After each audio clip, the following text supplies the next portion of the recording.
So we go to the story next. A report from the Office of the Public Protector has found that the appropriate procurement and supply processes was never followed during the construction of the Maibuye Primary School in Gauteng. The investigation came after a complaint by BOSA leader Musi Maimane in 2020. Maimane alleged that the Gauteng Department of Infrastructure Development constructed the school on an old sewer line and without conducting a wetland study. The Public Protector released a number of reports for the first quarter of this year. For more on this, let's now speak to the Public Protector, Advocate Koleka Gcaleka, who is now joining us live. Advocate, a very good morning to you. Thank you so much for making time for us. I want to start off with the report relating to the funerals that took place in the Free State of Mdi, as well as Mekwe, that is the former MEC for Education in the Free State. So one of the findings that you make here, PP, is that though the funeral policy does not define reasonable cost, cognizance must be taken that 5.9 million rand for a funeral could have never been the intention of the policy. Please expand a bit on that. Good morning. Good morning to you, Aldrin. Good morning to the newsroom audiences.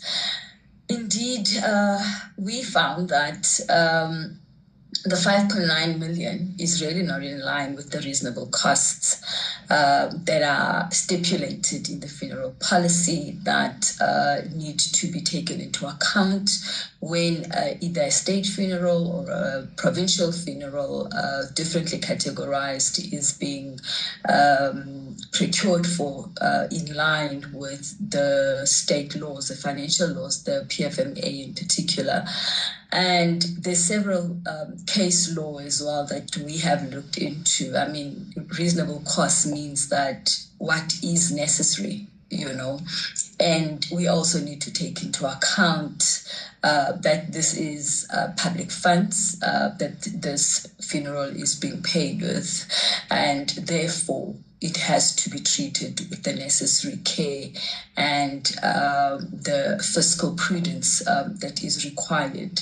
And therefore that a 5.9 million for a funeral, and even though it was a funeral for two people, is quite excessive. Yeah, I know with the remedial action, you do make the point that the presidency would need to look into this in consultation with Treasury.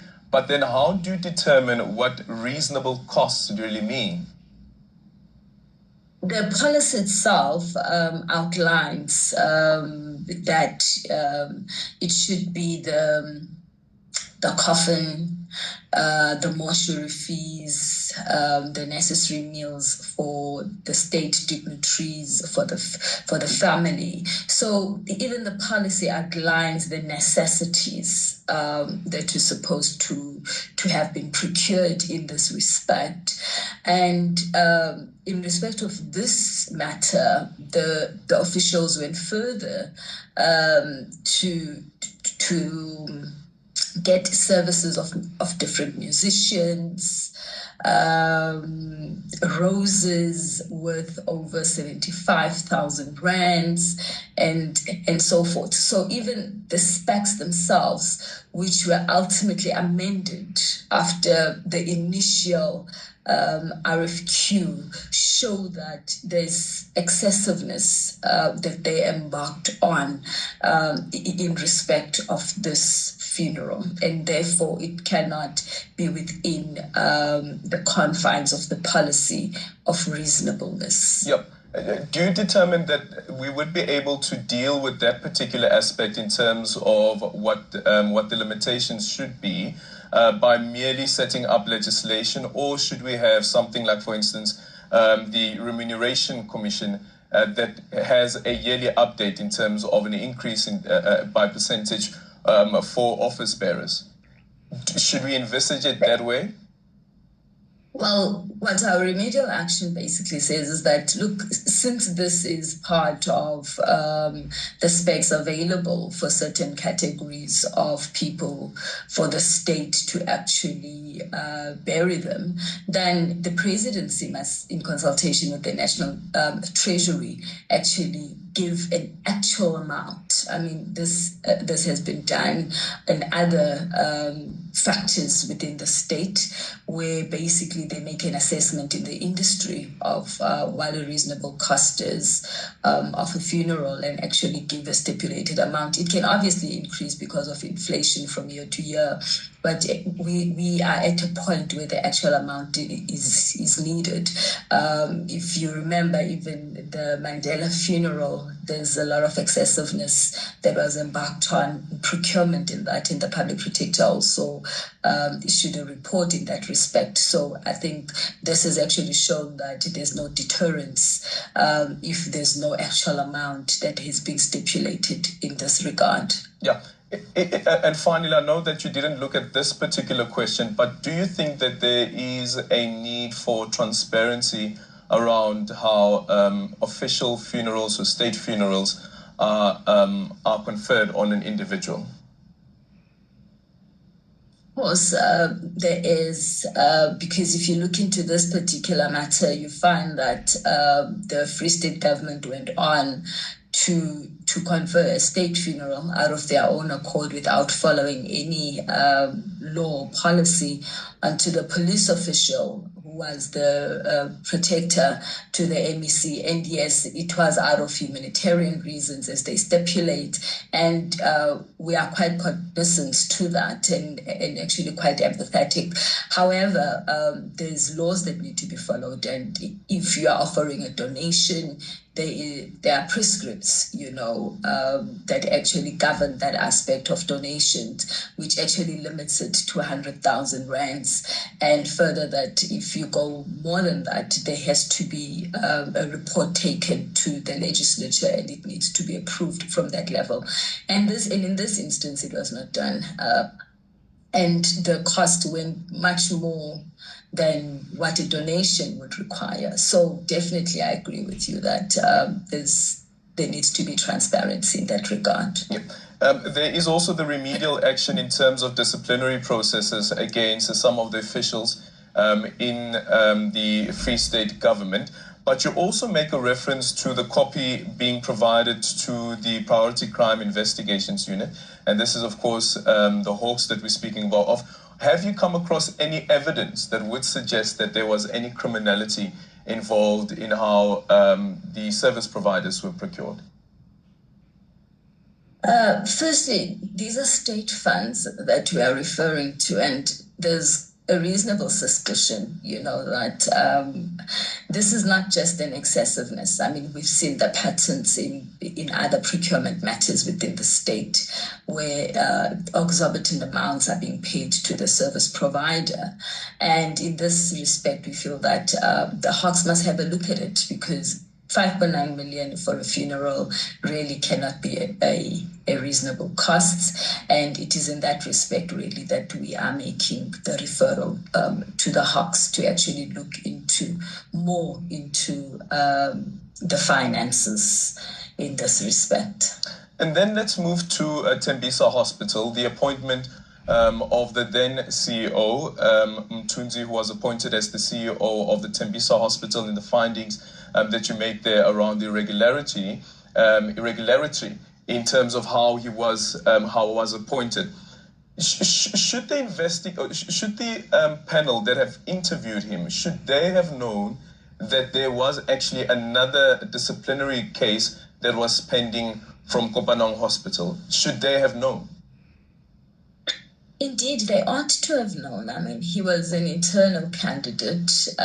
Human resources should have had that information.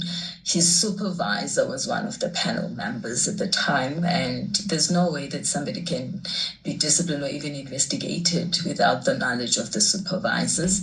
And human resources, prior to shortlisting or providing a long list from the recruitment process, they should be doing some background checks. So this is the pre-interview screening process that is supposed to take place, and they ought to have advised the panel accordingly. Yeah. And how do we tighten that particular aspect as well then to ensure that when you do have a panel that is appointed to conduct an interview, that you ensure that they make use of all possible tools available to them, even internally, to try and to determine whether this particular person does meet the minimum criteria to even being considered as a possible candidate? Firstly, it's a competency issue. We need to ensure that human resources has the necessary competencies. For instance, it is clear that the Department of Health has got a company which they outsource that does the pre-screening work for them. In the absence of that, I mean, in this respect, confirming a nationality, the department could have approached the Department of Home Affairs in this respect. Its own human resource documents are within their possession. They should have done that. As much as we agree that it's a competency issue, there needs to be upskilling and so forth. But in this respect, we also believe that it was either intentional or negligently. Well, we don't have evidence to really prove that it was intentional, but it's a borderline between the two in respect of negligence. So it's really for officials to take due care, but also the senior ones who make the recommendations.